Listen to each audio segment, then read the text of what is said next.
Next topic जो है वो है हमारा दो इसमें हम टॉपिक कवर करेंगे। एक हम एफिशिएंसी कवर करेंगे, दूसरी जो है हम कंजर्वेटिव और non conservative sources of energy को कवर करेंगे।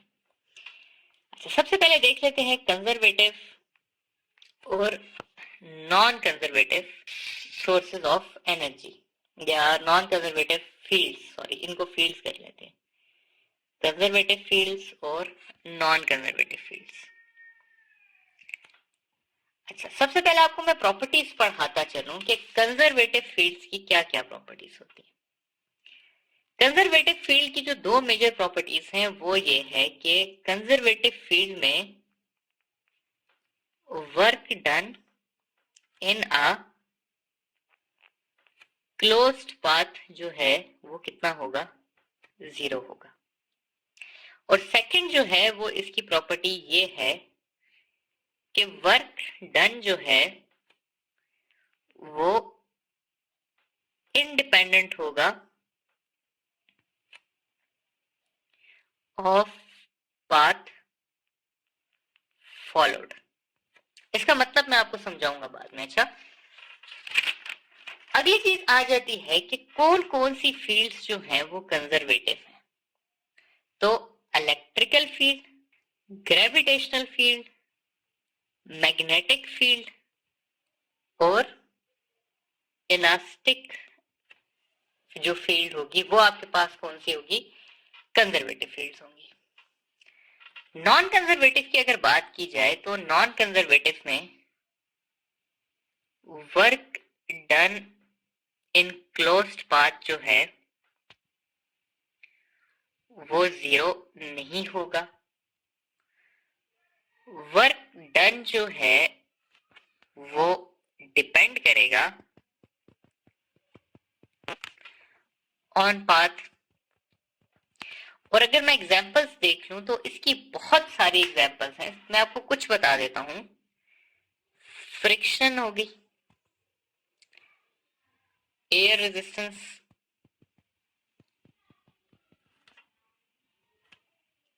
ड्रैग फोर्स, टेंशन हो गई।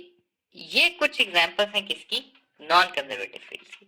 आप लोगों ने बस इतना, अगर आप लोगों को एग्जांपल्स नहीं याद रह सकती है ना इतनी बहुत सारी, तो ये याद कर लीजिएगा कि सिर्फ यही 4 फील्ड्स जो हैं ये क्या है, कंजर्वेटिव हैं। इनके अलावा तमाम की तमाम फील्ड नॉन कंजर्वेटिव।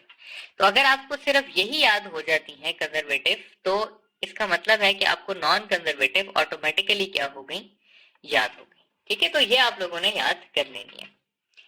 अब मैं समझाता हूं कि ये जो ऊपर के 2 पॉइंट्स हैं इसका मतलब क्या है। ठीक है, कि work done in a closed path is 0। इसका ये मतलब है स्टूडेंट्स के, मैं यहां से एक पॉइंट ले लेता हूं, ग्रेविटेशनल फील्ड की बात कर लेते हैं। मैं कहता हूं एक बॉडी इधर से इधर गई, फिर इधर से इधर आई, फिर इधर से इधर आई और फाइनली इधर से इधर आई। ठीक है, तो इसने इतने पॉइंट्स में मूव किया और जिधर से ये स्टार्ट हुई थी इधर से ये एंड हो गई। अब अगर मैं यहां पर आप लोगों से पूछूं कि वर्क डन बाय ग्रेविटी, तो इसका आंसर होगा 0, क्योंकि ये क्लोज पाथ है। और ग्रेविटेशनल फील्ड क्योंकि कंजर्वेटिव फील्ड है, तो आप कहेंगे कि इसमें वर्क डन कितना है, 0 है। दूसरा क्या है कि work done is independent of path followed. इसका कुछ इस तरह से है कि मैं कहता हूं कि एक बंदा जो है वो इस पाथ से जाता है बी पॉइंट पे, दूसरा बंदा जो है वो इस पॉइंट से जाता है बी पॉइंट पे, और तीसरा बंदा जो है वो इस पॉइंट से जाता है बी पे। तो अब क्योंकि सब ने बराबर की हाइट कवर की है, ठीक है, तो यहां पर मैं कहूंगा कि work done by gravity is equal in all 3 paths. तो चाहे आप 1 पाथ से जाएं, 2 से गए हैं या 3 से गए हैं, वर्क डन बाय ग्रेविटी क्या होगा, इक्वल ही होगा। ठीक है, तो ये है कंजर्वेटिव फील्ड के कॉन्सेप्ट। अगली चीज हम देख लेते हैं कि एफिशिएंसी क्या होती है। एफिशिएंसी जो है स्टूडेंट्स, वो होता है, हम उसको इस तरह एन से लिखते हैं, और वो हमेशा इक्वल होती है output divided by input into 100। और ये जो आउटपुट और इनपुट है, ये आपके पास यूजुअली जाउल्स में दिया हुआ होता है। ठीक है, कि वर्क इनपुट कितना है और हमें आउटपुट कितना मिला है। देखिए स्टूडेंट्स, मैं इसको समझाने के लिए हमेशा इस तरह करता हूं कि मैं आप लोगों को एक चीज समझाता हूं। मैं कहता हूं जी कि आप वर्क करते हैं, वर्क से आपके पास हमेशा एनर्जी आती है, और इन दोनों के बीच में जो इनको चीज रोक रही होती है वो होती है फ्रिक्शनल फोर्सेस। ठीक है, तो मैं कहता हूं कि ये जो आप वर्क करते हैं, ये आपका W1 कह देते हैं, जो एनर्जी आती है उसको हम W2 कह देते हैं, और जो फ्रिक्शनल फोर्सेस हैं उसको हम W3 कह देते हैं। तो अगर मैं इसको आगे लेके चलूं तो मैं लिख सकता हूं कि W1 is equal to W2 plus W3, कि जो आपका वर्क था वो किस किस फॉर्म में अपेयर हुआ, वो एनर्जी की फॉर्म में अपेयर हुआ, और वो फ्रिक्शनल फोर्सेस की फॉर्म में अपेयर हुआ। सही है। अब अगर मैं इसके हिसाब से इस इक्वेशन को चेंज करूं तो मैं ऐसे करके लिख सकता हूं कि आउटपुट कितना है, ये है हमारा आउटपुट, तो ये हो जाएगा W2 divided by W1 into 100%।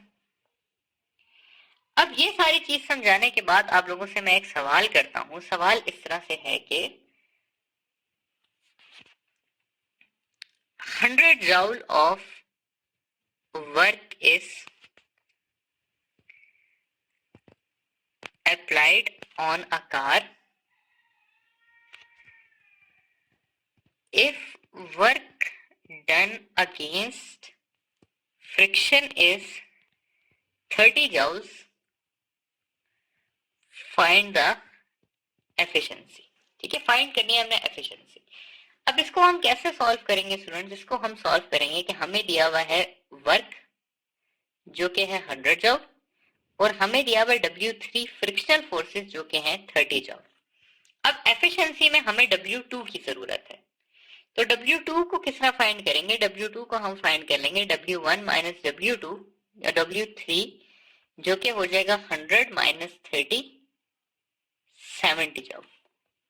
अब हमने सिंपली इक्वेशन में पुट करना है 70 डिवाइडेड बाय 100 इंटू 100, इसका आंसर आ जाएगा 70%। तो एफिशिएंसी कितनी हो जाएगी हमारे पास? 70% हो जाएगी। तो आई होप कि ये टॉपिक आप लोगों को समझ आ गया होगा। एफिशिएंसी है, एफिशिएंसी और कंजर्वेटिव नॉन कंजर्वेटिव ये दोनों आपके कोर्स में इंक्लूडेड, अगेन मैं कहूंगा नहीं है, मैंने इससे इतने सवाल भी नहीं देखे, लेकिन यू नेवर नो, आ भी सकता है, तो इसलिए मैंने कहा कि कवर करा दूं आप लोगों को।